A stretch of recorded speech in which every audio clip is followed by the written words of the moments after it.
विषय क्रमांक 9 bio mining व प्रक्रिया कामासाठी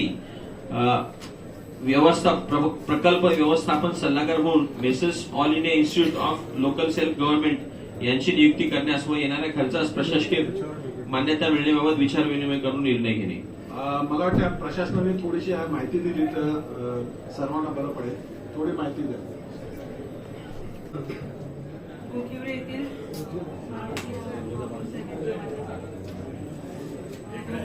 शेपण भूमीवर जो कचरा आपला आहे लिगसी वेस्ट, तर तिथं आपल्या बायोमायनिंगचा जो प्रोजेक्ट सुरू आहे त्याच्यावर टर्मिनेशन हे आपले कन्सल्टंट होते. त्यांचं म्हणजे टर्मिनेशन केल्यामुळं आपल्याला नवीन कन्सल्टंट नेमायचे आहे. तर ही एजन्सी आपण ऑल इंडियाची तिथे नेमतोय. जो शासनाचा GR आहे त्या GR प्रमाणे त्यांनी दिलेलं आहे की कशा प्रकारे आपल्याला AMC म्हणजे तिथं नेमता येईल PMC, त्याप्रमाणे हे प्रपोजल आपण दिलेलं आहे.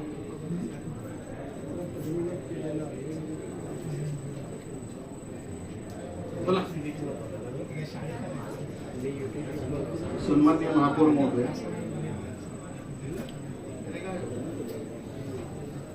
सन्माननीय महापौर महोदय, हा एक प्रस्ताव आहे आणि याच्यामध्ये टंडन अर्बन सोल्युशनला आपण टर्मिनेट केलं. कारण कळतील काय, कशासाठी आपण टर्मिनेट केलं? जो आपला प्रकल्प होता त्या प्रकल्पामध्ये ज्या म्हणजे स्पीडनी काम होणं अपेक्षित होतं त्या स्पीडनी काम होत नव्हतं, म्हणून आपण त्यांना नोटीस दिली होती आणि इतर विभाग जे होते त्या विभागांमार्फत पण नोटीस त्यांना दिलेली होती, म्हणजे बांधकाम विभाग असेल किंवा, आणि मग तो एकत्रित निर्णय घेतला. मला एक कळलं नाही, ह्याच्यामध्ये टंडन हे सगळं काम करतोय की ठेकेदार करतोय? ठेकेदार करतोय. टंडनला टर्मिनेट केलं? ठेकेदारावर नियंत्रण ठेवण्याचं काम कन्सल्टंटचं होतं आणि कन्सल्टंटनी ही गोष्ट आपल्या निदर्शनास आणून द्यायची होती, त्यांनी ती दिलेली नाही. ओके, ठीक आहे, चालेल. बोललो साहेब. हा टंडन आवडता विषय आहे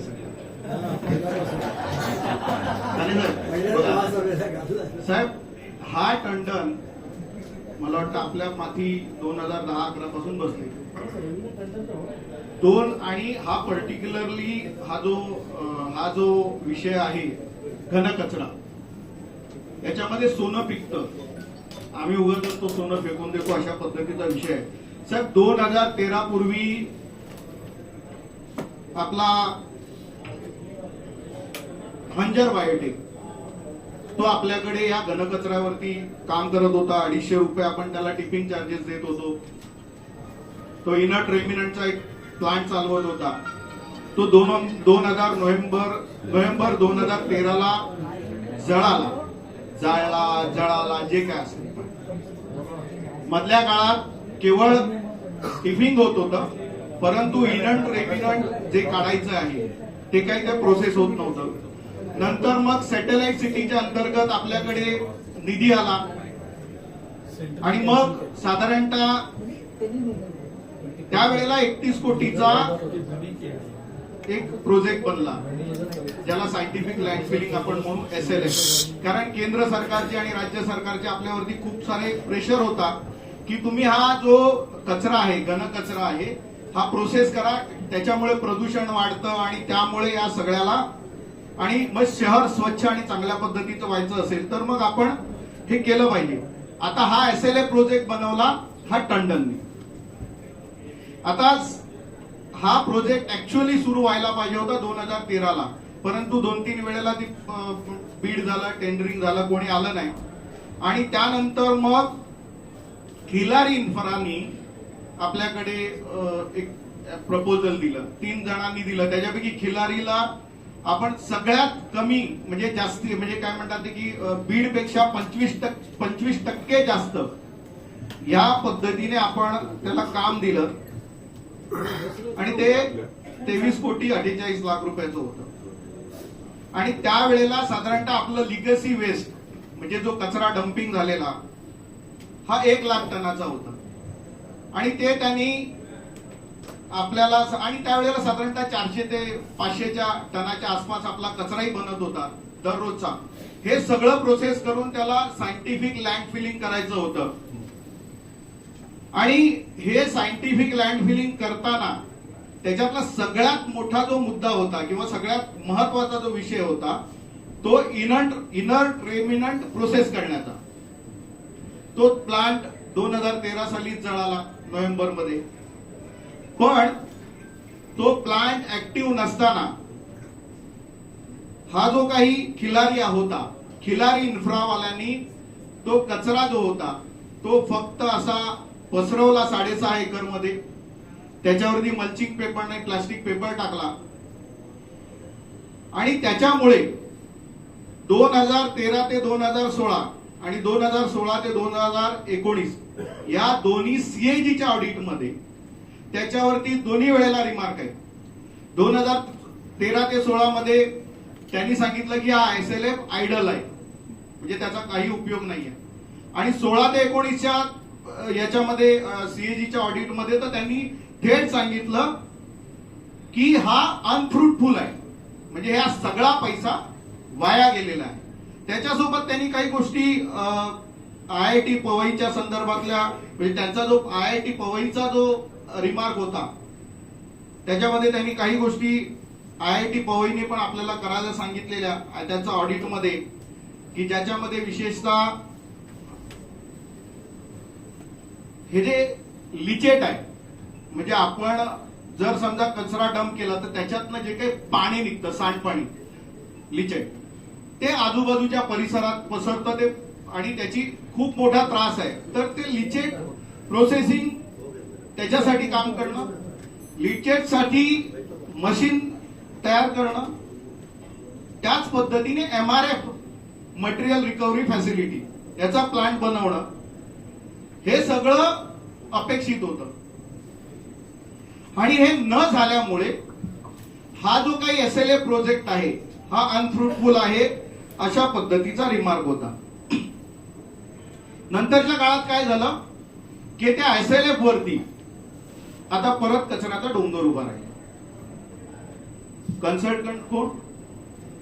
तर टन. बिलं कोणी मंजूर केली, प्रोसेस केली टेंडरनी, सह्या कोणी केल्या? आपल्या अधिकाऱ्यांनी. आता हे 23 कोटी रुपये गेले, त्याला जबाबदार कोण? टंडन, खिलारी, अधिकारी.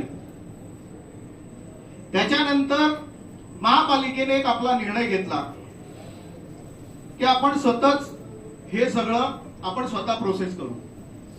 मग 10 ट्रॉमल जी मशीन्स आहेत, म्हणजे ज्याच्यामध्ये कचरा, माती असं सगळं, लोखंड सगळं वेगवेगळं होतं, असे 10 ट्रॉमल विकत घ्यायचे, 50 टिपर घ्यायचे, पोकलेन घ्यायच्या. कन्सल्टंट कोण? टंडन. आता हे 10 ट्रॉमल पैकी 4 ट्रॉमल साने साहेब तुम्ही गेलात तर त्याच्या दोन्ही बाजूला, एका बाजूला लेफ्ट साईडला गेटच्या 2 ट्रॉमल, राईट साईडला 2 ट्रॉमल, त्याची किंमत काय माहिती नाही. हा सगळा पैसा साधारणतः 2000 मला वाटतं 19-20 वगैरे त्या नेमकं ते आता इयर ऑफ आपण मी तुम्हाला ते देतो. हा तुम्ही सुटला मस्करीचा भाग सोडा.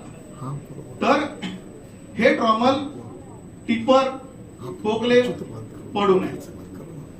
खर्च कचऱ्या, जबाबदार कोण? कोणीच नाही. ना टंडन, ना अधिकारी, ना जो सप्लायर आहे तो. ट्रॉमल नंतर ते काय फुकट तर कोणी दिलं नाही.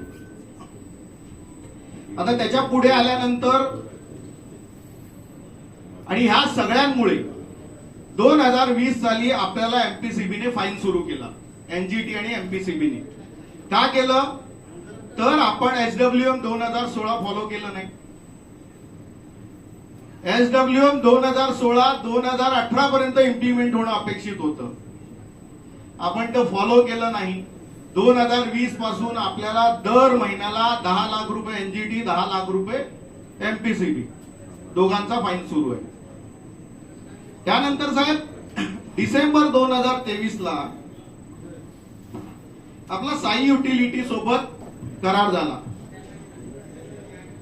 टोटल 20 वर्षासाठी 360 कोटी रुपयाचा हा सगळा प्रोजेक्ट आहे, ज्याच्यामध्ये अग्रीमेंट झाल्यापासून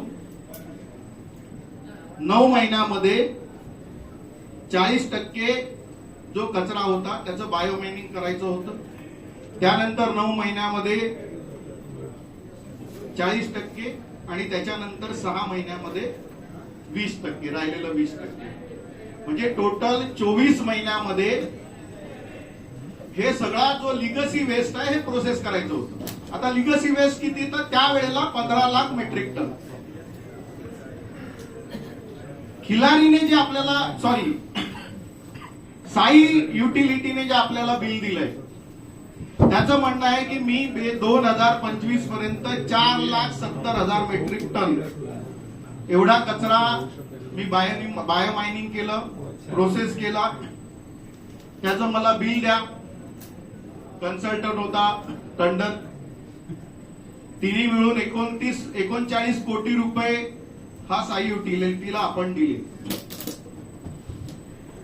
आणि याच्यामध्ये सगळ्यात महत्वाचा भाग म्हणजे त्याचं म्हणणं असं आहे त्या टंडनचं आणि त्या दोघांचं की त्यांनी पावसाळ्यात पण काम केलं.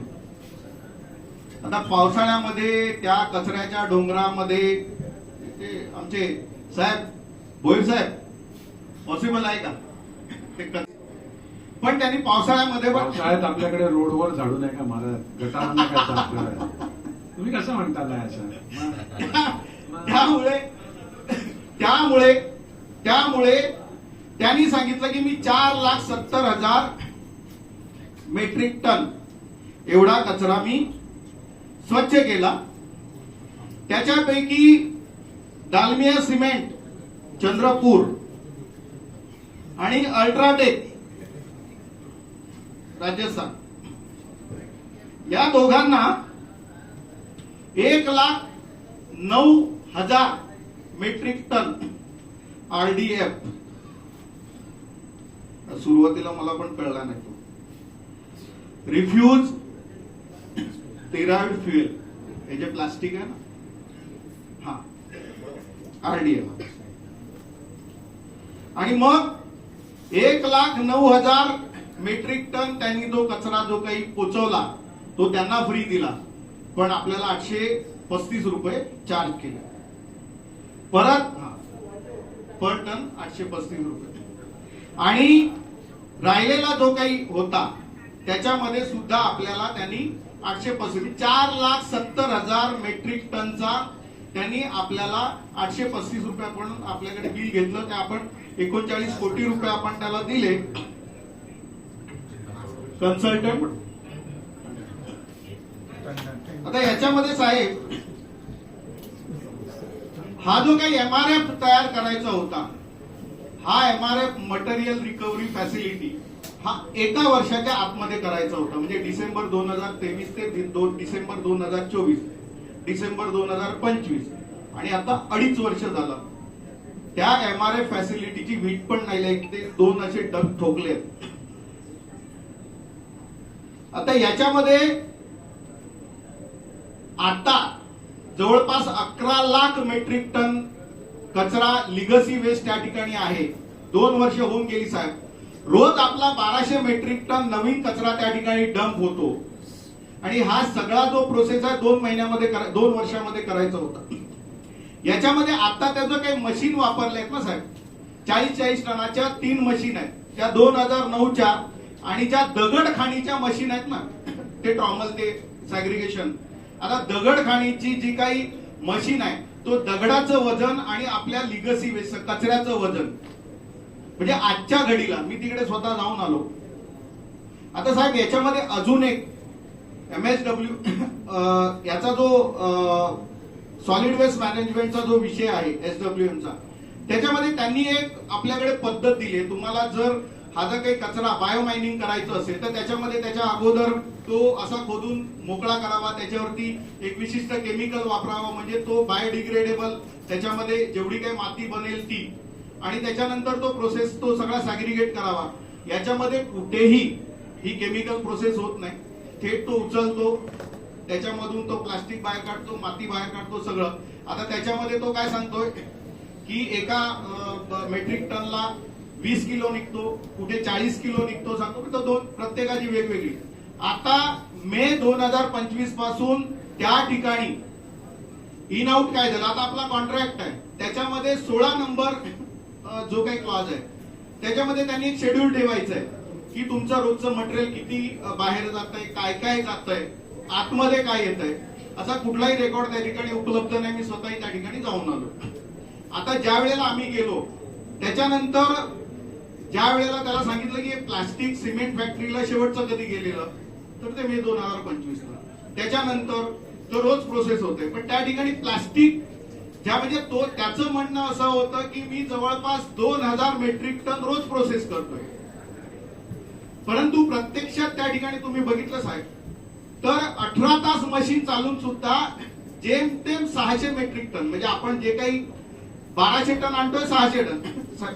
त्याच्यामध्ये ऐका, साने साहेबांनी हा मुद्दा काढलेला, एवढी तू प्रोसेस केली तर लाईटचं बिल तुझं किती भरलेलं आहे, ते लाईटचं बिल दिल्यावर किती तास चालतं, त्याच्यामुळे लाईट किती वापरला जातो, बिल किती आहेत, हा तो मुद्दा साने साहेबांनी काढला होता.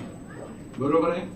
त्याच्यानंतर हे सगळे जे विषय आहेत का तो काय करतो म्हणून त्याच्यावर वचक बसवलेला, त्यांनी एक एरियल सर्वेचा नकाशा दिलेला आणि रस्त्याची लांबी रुंदी वगैरे दिलेली. मग त्याला आम्ही सांगितलं का बाबा हा रस्ता नाही, हा गुगल मधले सावली आहे, इमारतींची पडलेली सावली आहे. बरोबर आहे. असे अनेक विषय झाले म्हणून टंडनला ब्रेक मारायला सुरुवात केली. कारण सुरुवातीला शेवटी काही गोष्टी आहेत, बऱ्याचशा ठिकाणी अख्ख्या महाराष्ट्रामध्ये तो काम करतो, मुंबईपासून नागपूर पासून ठाणा मुंबई सगळ्या ठिकाणी करतो. त्याच्यामध्ये ब्रेक मारायला सुरुवात झाली. मग त्याच्यात आता विषय झाला की जे आपण देखील म्हटलेलं का बाबा ऑडिट करूया सगळ्या विषयाचा, म्हणून तो विषय आपण एकत्र बसलो. आपण ठरलं का बाबा ठीक आहे करायचं जे काय असेल ते, तर तो विषय आपण घेतलेला आहे. आता आपल्याला तो करायचा आहे विषय. आता ह्याच्यामध्ये हा विषय घ्यायचा, मंजूर करायचा का नाही, लोकल सेल्फ गव्हर्नमेंट. आणि तिकडे चांगली माणसं आहेत. ऐका, तिकडे देखील आमची काही ठिकाणी तक्रार होती त्यावेळी, तर तिकडे देखील चांगली माणसं, म्हणजे त्या दिवशी ऋतू तावडे होत्या मुंबईच्या महापौर, तर महापौर परिषदेमध्ये आम्हाला विषय झाला का इकडे काय काय चांगल्या गोष्टी आहेत. काल देखील आम्ही कॉन्फरन्सला गेलेलो, तिकडे देखील कुठच्या महापालिकांमध्ये काय काय चांगल्या गोष्टी आहेत. तर त्या पद्धतीने आपल्याला करायचं असेल तर तो थोडासा आपला पाठपुरावा चालू आहे. तर ह्याच्यामध्ये चांगली व्यक्ती आपल्याला आणायची आहे. ती चांगली व्यक्ती कोण आहे ती बघून आणायची आहे. बरोबर आहे. तर हा विषय मंजूर करू आणि महापौर ह्याच्यामध्ये महोदय या विषयावर महापौर महोदय विषय नामंजूर करण्याचा विषय नाहीये. मला ऐका ना साहेब, महापौर महोदय ऐका ना, मी काय सांगतो, आपल्याला त्या त्रुटी आहे, जे काही तुमचं म्हणणं आहे सगळ्यांचंच म्हणणं आहे, त्याच्यासाठी आपल्याला करायचं आहे ना ऑडिट, तो विषय घ्यायचा ना. त्रुटी नाहीये.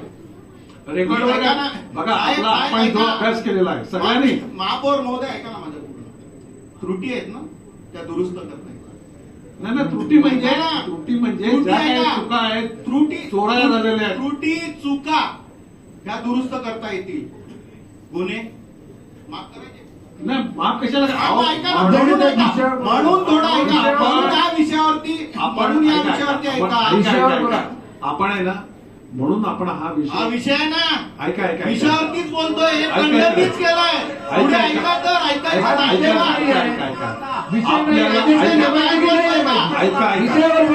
कमाल आहे. ऐका, आपल्याला जर विषय पाटील साहेब ऐका, आपल्याला या एक मिनिट हो थांबा. आपल्याला ऐका आपल्याला या विषयाला वाचवण्यासाठी धडपड चालू आहे, तेवढं सांगा. कोण वाचवतंय? आवाज ऐका, कोण विषय बाहेर असेल तर मला सांगा. विषय बाहेर आहे, सल्लागार नेमायचा की नाही नेमायचा? विषय असा आहे, विषय आपल्याला असा आहे की एक नवीन अपॉइंटमेंट करायची आणि तुमच्याकडे हे जी प्रूफ आहे तुमच्याकडे बऱ्याच जणांकडे सगळ्यांनी तयार केलेलं आहे सगळ्यांना, आणि सगळ्यांना ऑडिट करायचं आहे. त्याच्यात आपल्याला शासन करायचं आहे. त्याच्यामध्ये शासन तर करायचंच आहे ना त्यांना. आता आपण काय ऑडिट करून काय देवाऱ्यामध्ये लाल कपड्यात बांधून ठेवायचा का तो? आपल्याला त्याच्यावर ऍक्शन घ्यायची. ऍक्शन प्लॅन केवळ टंडनचा विषय नाही ना, हा ठेकेदाराचा काय विषय साहेब. त्यांनी ज्या पद्धतीने तुम्हाला पूर्ण ऐकून घ्या. हे जर नाही पटलं तर नाही, तुम्ही मला पटलं. सांगा. तुम्ही रुलिंग शेवटी पीठासीन अधिकारी तुम्ही आहात ना, तुम्ही रुलिंग करू शकता ना. तुम्ही जे बोलता ना त्याच्यावर आधी पण चर्चा आपली झालेली. डिटेल म्हणजे आज शेट्टी साहेब नाही, डिटेल त्याच्यामध्ये काय काय चुका केलेल्या आहेत. चुका म्हणजे काय काय जगलेरी केलेली आहे. कुठे पाठवलं त्यांनी मटेरियल तुम्ही म्हणाला याला किती किलोमीटर लांब आहे. किलोमीटर सोडा, ऐका ट्रान्सपोर्टेशनचा खर्च किती आहे. ट्रान्सपोर्टेशन सोडा साहेब. हे घ्या, hero Honda city, hero Honda, power tiller, त्यानंतर टाटा इंडिका, अर्टिगा, अहो. याच्यामध्ये 26-27 टन मटेरियल गेलेलं आहे राजस्थानला. ऐका म्हणून मी तुम्हाला सांगितलं. जरा हळू बोला प्लीज. तुम्हाला हळू बोला, हळू बोला. ऐका ना. सवय करून द्या. हा विषय ऐका. हळू बोला. आणि विषय ऐका आणि सविस्तर पत्र द्या, तुमचं काय मागणं आहे ते सविस्तर पत्र द्या. हा विषय आहे ना, हा विषय नाही मग आमचा पण ऐका हा विषय आहे ना चारा घोटाळ्यापासून सुरू आहे. मोपेडमध्ये 6 टन मोपेडचा नंबर गेले लालू प्रसाद जाऊन आले. लालू प्रसाद काय जाऊन आले. लालू प्रसाद चांगले होते. जाऊन आले. मुख्यमंत्री पद सोडा, नाही, नाही. आतमध्ये गेले. एवढं तरी करा. त्यांचा कार्यकाळ फक्त 6 महिन्याचा होता. आधी अनेक वर्ष झालेले. मग ते लागतील Same, ना. ऐका सेम मिठी नदीमध्ये विषय. त्याच्यात गुन्हे आपण- दाखल ऐका, झाले ना, ऐका, दिनोदिनी आता ऐका, भाऊ पण गेला साहेब. ऐका ना म्हणून आपल्याकडे हा विषय त्याच्यामध्ये झाला का बाबा याच्यामध्ये बऱ्याचशा गोष्टी आहेत. म्हणून आपलं ठरलं का नाही का बाबा याच्यामध्ये आपण चौकशी करायला पाहिजे, ऑडिट करायला पाहिजे. या वेगळा सगळ्या विषय गोष्टी- साहेब, ऑडिटचा विषय आहे. त्याच्या पलीकडे सांगतो, आपल्या विषयावर अधिकारी, बोला. ऐका साहेब, आपल्या अधिकाऱ्यांनी ना हे टंडननी जे सबमिट केलं ना आणि त्या लोकांनी जे बिल सबमिट केलं ना, आपल्या अधिकाऱ्यांनी साहेब ईमेल वरती कन्फर्मेशन घेतलं. हे ईमेल आयडी आहेत ना, हे बोगस ईमेल आयडी जीमेल वरती क्रिएट केले. आपल्याला ऐका मला हा काय सगळा सांगायचं पुरावा ऐका. ऐका हा सगळा पुरावा तयार करून ठेवा. मी मला आपल्या यांना पण सांगितलेले आहे की सगळे पुरावे तयार करून ठेवा. ऐका हो. ऐका ऐका ऐका ऐका ना ऐका ना ऐका ना तुम्हाला ऐका तर करा. ऐका महापौर साहेब ऐका, त्याच्या पुढे ऐका सांगतो. ना. ऐका साहेब, त्याच्या मी पुढे काय सांगतो. सांगतो? त्याच्या पुढे सांगतो. ऐका ना. महापौर साहेब एक मिनिट फक्त ऐका ना. आज जे चालू आहे साहेब, हे जर आज बोललो नाही, हे असंच सुरू राहील चौकशी. नाही आज बोललो. ऐका ना सांगतो. ऐका महापौर महोदय, व्हेरी फर्स्ट आपल्या पहिल्या मीटिंग पासून झालं का नाही का आपल्याला या गोष्टीचं ऑडिट करायचं आहे. आणि त्यावेळी देखील ऐका ना त्यावेळेच्या आयुक्तांना पण मी सांगितलेला. आता आपला हा जो विषय आहे ना तुमचा, ऐका तर करा. हा विषय आहे ना तुम्ही लेखी स्वरूपात तयार करा. बरोबर आणि आहे. शेवटी आपल्याला महापौर महोदय, एक मिनिट, आज ऐका, महापौर ऐका ना. महापौर महोदय, आपण त्याला बायोमायनिंग साठी काम दिले. आज बाजूला 6 एकर जागा असताना त्यांनी 17,000 ब्रास दगड फोडला आणि तो विकला. आणि परत त्या 17,000 ब्रासचे 6,000 रॉयल्टी, 6,000 ब्रासची रॉयल्टी भरली. 17,000 ब्रास दगड काढून विकला आणि परत त्या 17,000 ब्रासच्या जागी जो कचरा दाखवून त्याचं बिलिंग घेतलं. साहेब 17,000 ब्रास दगड काढून विकण्याचा परवानगा त्याला महापालिकेने कशा पद्धतीने म्हणजेच दिली? काय आपला ऑडिट आहे. आजही चालू आहे ना तिथं दगड फोडणं. आम्ही जर अशाच पद्धतीने राहिलो, रोज तिकडून आज 17,000 ब्रास दगड त्या ठिकाणून गेला. आपल्या ऐका, अधिकारी काय करणार? म्हणून आपल्याला लेखी तुम्ही सगळं तयार करा. रिपोर्ट करा. आपल्याला शेवटी ऑडिट करा. जे काय करायचं चौकशी करत असताना लागणार मग या काय ठेकेदाराचं काय? अहो त्याच्यावर ऍक्शन घ्यायची आहे ना. त्यासाठी आपल्याला तयार करायला लागेल का नाही. ठेकेदारावरती काहीच नाही. फक्त आणि ऐका दुसरी आता गोष्ट, आपण- टंडनला आपण- ऐका. आपण- टंडन ऐका, टंडन आपण इथून काढतोय. बाकी तो जर मागच्या अनेक या टंडनच्या परवानगी शिवाय आणि टंडनच्या सहमती सर्टिफिकेशन शिवाय एवढ्या कोटीची बिलं मंजूर झाली नाहीत. मग टंडननी या ठिकाणी जो काही गडबड घोटाळा केला त्याला इथे माफ करा, इथे आपण काढून टाकलं. पण महापालिकेमध्ये अजून 10 ठिकाणी तो काम करतोय ना. आपल्याला मग ऐका त्याच्या- आपण पॅनलवर का आणले आपण का तो विषय घेतला का टप्प्याटप्प्याने काढायला लागेल. एकदाच सगळं काढून टाकला तर होईल का आपल्याला. तर टप्प्याटप्प्याने त्याला सगळ्या ठिकाणून टप्प्याटप्प्याने सगळ्या ठिकाणून काढायचं आहे. तुम्ही हा जो रिपोर्ट एक बनवा, कारण आपल्याला शेवटी तो चौकशीला लागणारच आहे. हे सगळ्यांनी ज्यांच्याकडे अशा गोष्टी आहेत त्या सगळ्यांनी करा. जर आपल्याला ऑडिट करायचं आहे, चौकशी आहे, तर आपल्याला सगळ्यांचा रिपोर्ट लागणार सर. नाही, साहेब काय साहेब, आपण जो ठराव घेतला तो जनरल ठराव आहे, तो विषय वेगळा आहे. नाही बरोबर. महापौर महोदय ऐका ना, महापौर जनरल मध्ये हा विषय येणार नाही ना, महापौर महोदय येणार, आपण ऐका, घ्यायचं ना. हा खूप गंभीर विषय आहे आणि हा आरोग्याशी संबंधित. अहो 100% मी आपल्या- तुम्हाला काय सांगितलं, आरोग्याशी संबंधित आहे साहेब. आपल्याला त्याच्यावर ऍक्शन घ्यायची आहे का नाही? आपल्याला ऍक्शन घ्यायची असेल तर आपल्याला प्रशासनाला हे सगळे पुरावे आणि सगळं द्यायला लागणार. ऑडिट रिपोर्ट जे झालेले आहेत आपल्याकडे आहेत, त्याच्यावर जे ठपके ठेवलेले आहेत, हे सगळे एकत्र घेऊन बसायला नाही, लागणार पण ना. महापौर महोदय, मी आपल्याला ते एवढी तुम्हाला request ऐका, करतो मी की तुम्हाला- जनरल विषय आहे. ऐका. आपण जे काही ओव्हरऑल करणार आहोत, नाही हे करणार आहोत, त्याच्यामध्ये फरक आहे, महापौर महोदय. जनरल नाही, तुम्हाला विषयवार करायला लागेल. ह्याचा तुमच्याकडे जो पुरावा आहे लेखी तुम्ही एक आयुक्तांकडे जमा करा. ह्याच्यामध्ये या त्रुटी आहेत आणि या ऍक्शन आपल्याला त्यांच्यावर घ्यायचे आहेत. हे आपण ठरवलेलं आहे का नाही? तर आयुक्तांकडे पहिला तो रिपोर्ट अख्खा दाखल करा. तुमच्याकडे ज्याच्याकडे पुरावे आहेत ते द्यायला लागतील. बरोबर आहे. नाही, लेखी सगळं- नाही लेखी आपण आपल्याकडे सगळे डॉक्युमेंट सहित देणार. विषयावर विषय काय आहे? महासभा कशासाठी आहे? ऐका. महासभेमध्ये निर्णय घेतला पाहिजे. महासभेने निर्णय घेतलाय. आपण चौकशी करायचा निर्णय घेतलेला आहे. ऐका, चौकशी घेऊन काय नुसतं सोडून द्यायचंय का?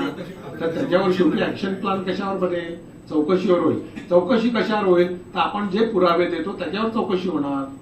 महापौर, माझा रिक्वेस्ट एवढीच आहे की ते जे आपण ऑडिट सांगतो ना, त्याला काय 2 महिन्यात ते ऑडिट होणार नाही, असं नाही. त्याला काही ऐका. पिरियड, कारण संपूर्ण कंकरंट ऑडिट करणार आहे. नाही.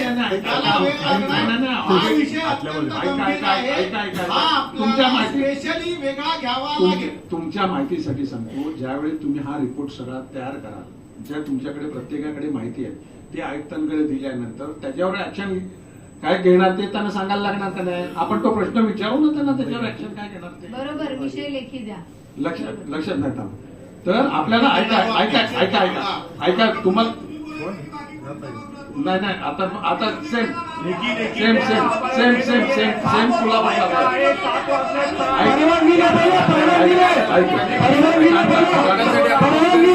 ते बसतात बोलतात.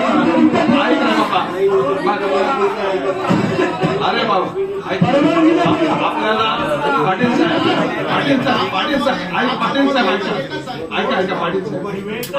आपण ज्याच्याकडे जे पुरावे आहेत, लेखी घ्या. ऐका नाही ऐका अहो, मग महासभा कशाला ऐका. सगळं? कशाला ही चर्चा करायची? लेखीचा विषय संपवा.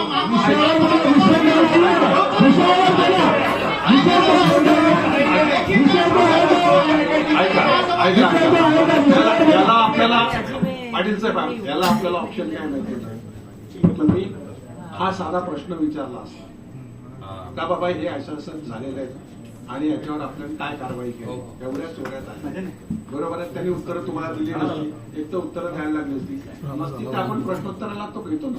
महापौर महोदय, प्रश्नोत्तराला घेतो ना आपण, घेतले ना. महापौर महोदय, हा केवळ आयुक्त आणि यांच्याशी संबंधित नाही. आमचे जे काही लोक आहेत, तुमचे लोक आहेत, या सगळ्या गोष्टी महापालिकेत कशा पद्धतीने काम चालतं, आम्ही लोकांना उत्तरदायी आहोत. आपण सगळे सगळेच आहोत. आहोत ना, लोकांना उत्तरदायी आहोत. आजही त्या ठिकाणी दगड फोडला जातो आणि सप्लाय केला जातो, विकला जातो. रोज दगड फोडला जातो.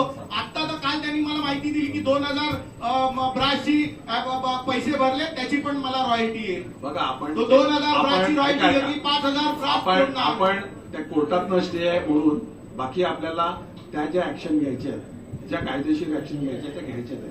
म्हणून आपल्याकडे जे प्रत्येकाकडे पुरावे आहेत त्या प्रत्येकाने ते पुरावे द्यायला पाहिजे. बरोबर आहे.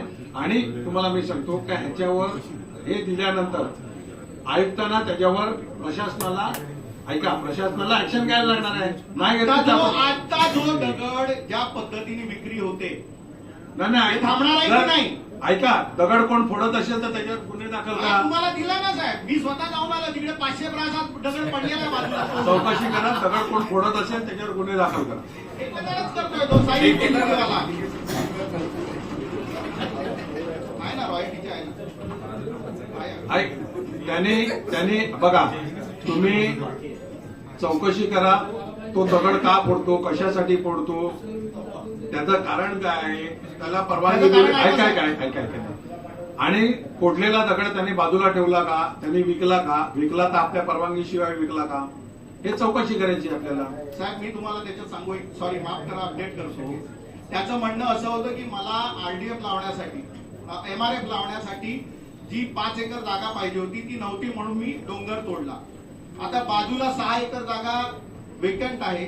एसएलएफच्या जागेवरती 6.5 एकरच्या जागेवरती यांनीच कचऱ्याचा डोंगर उभा केला आणि आता त्याला जागा कमी पडते म्हणून तो 5 एकरचा डोंगर फोडतोय. ठीक आहे, जर बाजूला जागा उपलब्ध आहे तो एसएलएफच्या जागेवरचा कचरा उचलायचा, तिकडे करायच्या ऐवजी डोंगर फोडतोय. या सगळ्या गोष्टीवर प्रशासनाने चौकशी करावी का बाबा हे चुकीचं चालू असेल आणि त्यांनी जर गुन्हा परवानगी करत असेल आणि त्याच्यामध्ये काय फॉल्ट असेल तर आपण गुन्हे दाखल करायचे त्याच्यावर. त्यांनी कॉन्ट्रॅक्टचं एक कलम वापरलं की ज्याच्यामध्ये त्याला सांगितलं की तुम्हाला जे काय एमआरएफ करण्यासाठी ज्या काही जे काही करावं लागेल, परवानग्या घ्याव्या लागतील ते तुम्ही घ्यायच्या. त्या आधारावरती त्यांनी कलेक्टर ऑफिस कडून परवानगी घेतली आणि प्रायोरिटी घेतली. पण हे करताना प्रशासनाला माहिती नाही. आमच्या दिवे मॅडमला माहिती आहेत का विचारा. माझं काय म्हणणं, ऐका, दिवे मॅडमला विचारा, यांना माहिती आहे ऐका. आता त्याला बायोमॅनिंग करायला दिलं तर दगड 17,000 ब्रास दगड कसा काढला त्यांनी. ऐका, समजा धरून चला का त्यांनी त्याच्यातल्या जागेसाठी दगड फोडला पालिकेची मालकी ऐका ना, त्या क्लॉज प्रमाणे त्यांनी दगड फोडला, परवानग्या घेऊन फोडला. त्याला कुठे घेऊन जायला तर सांगितलेलं नाही टेंडर मध्ये. म्हणजे तो कुठेतरी असायला पाहिजे, जेवढी रॉयल्टी काढल्या तेवढा दगड असायला पाहिजे. आणि दुसरं मेजरमेंट पण घेता येतं. जर त्यांनी चोरला असेल दगड तर त्याच्यावर गुन्हा दाखल करायचा. ते मेजरमेंट जो कॉन्टूर रिपोर्ट जो हा वापरतो ना आपला टंडन, तोच कॉन्टूर रिपोर्ट आहे, आम्ही काढलेला आहे. टंडनचा कॉन्टूर रिपोर्ट तुम्हाला कळणार पण नाही, दिसणार पण नाही, नुसतं काळं काळं दिसतं. हा कॉन्टूर रिपोर्ट मध्ये तुम्हाला दोन्ही गोष्टी दिसतात की अगोदर काय परिस्थिती होती, आता काय परिस्थिती होती. कंटूरचा सर्वे आधीचा आणि नंतरचा ह्या डिफरन्स मध्ये किती उत्खनन झालाय हे आपल्याला कळू शकते. तेच म्हणतोय, बरोबर आहे. 17,000 ब्रास तेच म्हणतो. आणि त्यांनी 6,000 ब्रास तर ऑफिशियली रॉयल्टी काढली. जागेवरती फक्त आणि फक्त 400-500 ब्रास असेल. त्याला आम्ही विचारलं की हा दगड कुठे गेला, तर तो म्हणतो की मी त्या आरएमसी वाल्याला आणि क्वारीवाल्याला दिला आणि त्याच्या बदल्यात मी आरएमसी घेतलं. काय आरएमसी घेतलं तर 1-2 डग उभे केले, ज्याला 2. बघा, नियमाच्या बाहेर त्यांनी ज्या गोष्टी केल्या त्याच्यावर गुन्हे दाखल होतील. प्रशासनाने जर नियमबाह्य काम केलं असेल तर त्यांच्यावर गुन्हे दाखल झाले पाहिजे. हा विषय मंजूर ना. आणि तुम्ही सगळ्यांनी ज्यांच्याकडे या संबंधी डिटेल आहे कचऱ्या संबंधी म्हणजे या डम्पिंग ग्राउंड सोबत, तर ते सगळे प्रत्येकाने द्यायचे आणि ते आयुक्त साहेबांकडे देऊ. त्याच्यावर योग्य ती कारवाई झाली का नाही हे आपण त्याच्यानंतर पाठपुरावा आपण करायचा. गव्हर्नमेंट